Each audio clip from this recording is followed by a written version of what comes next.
దాని తర్వాత 030 error code వచ్చింది. దీన్ని మనం ఎలా సాల్వ్ చేయాలో చూద్దాం.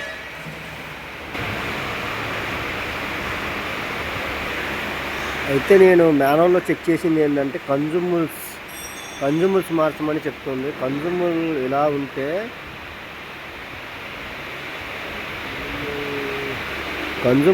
ఉంటే వర్క్ అవ్వదు. మేబీ ఇది డ్యామేజ్ అయ్యి ఉండొచ్చు ఇన్సైడ్. ఇది cartridge type, fixed cartridge type. ఇది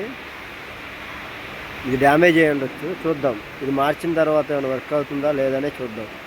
కొత్తదేసి చూద్దాం. చూడండి, ఈ కన్జ్యూమర్ కొత్తది వేసిన తర్వాత కొత్త దానికి ఇలా ఉంటుంది. పాతది ఇలా హోల్ ఎక్కువ అంటే డ్యామేజ్ అయినట్టే, ఇలా ఉండకూడదు. ఇప్పుడు కొత్త దానికి చూసిన తర్వాత పాతది ఇలా ఉంది, అందుకని డ్యామేజ్ అవటం వల్ల టార్చ్ పనిచేయడం ఆగిపోయింది. ఈ హైపర్దమ్ మిషన్లోకి వచ్చేటప్పటికి అంతా సెన్సింగ్ టైపు. డ్యామేజ్ అయినా ఏమైనా సరే ఇది మిషన్ అనేది ఆగిపోతుంది. సెన్సింగ్ ద్వారా మిషన్ పనిచేయదు. క్యాడీ స్టక్ అయిన ఇన్సైడ్ ఎలక్ట్రోడ్ నాజిల్స్ అన్నీ కరెక్ట్గా ఉండాలా, లేకపోతే మిషన్ పనిచేయదు, ఆగిపోతుంది. కొత్తదానికి పాతదానికి ఎంత తేడా ఉందో. ఇది పాతది, ఇది కొత్తది. ఇది కానీ డ్యామేజ్ అవడం వల్లే ఇది డ్యామేజ్ ఇలా అవటం వల్లనే ఇది క్యాటరేజ్ పనిచేయడం ఆగిపోయింది. దానివల్ల మిషన్ ఆగిపోతుంది, జనరేట్ అవ్వదు. ఇది కొత్తది వేసిన తర్వాత మిషన్ పనిచేసింది. చూపిస్తాను ఒకసారి చూడండి. టార్చ్ ఇలా ఉంటుంది. దీన్ని మనం ఇలా పెట్టుకొని ఇలా ఇన్స్టాల్ చేసుకోవడమే. లాక్ అయిపోతుంది. లాక్ అయిపోయిన తర్వాత ఒకసారి చూసుకోవాలి టైట్గా ఉందా లేదా అని. టైట్గా లేకపోయినా సరే మిషన్ పనిచేయదు. మిషన్ ఆన్ చేసుకోవాలి. మిషన్ ఆన్ చేసుకున్న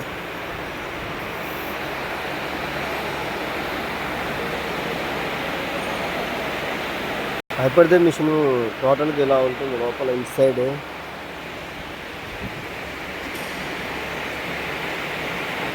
ఇంకా పీసీబీ కంట్రోల్, సెన్సార్ కంట్రోల్, ఈ సాల్వర్ వాయిల్, దీని ద్వారా ఎయిర్ బయటకు వస్తుంది. విత్ అలాంగ్ సెన్సార్తో. ఇది ఫిల్టరు, సాల్వైడ్ ఎయిర్ అంతే వాళ్ళు ఇక్కడి నుంచే డిసైడ్ అవుతుంది. ఈ కూలింగ్ ఫ్యాన్,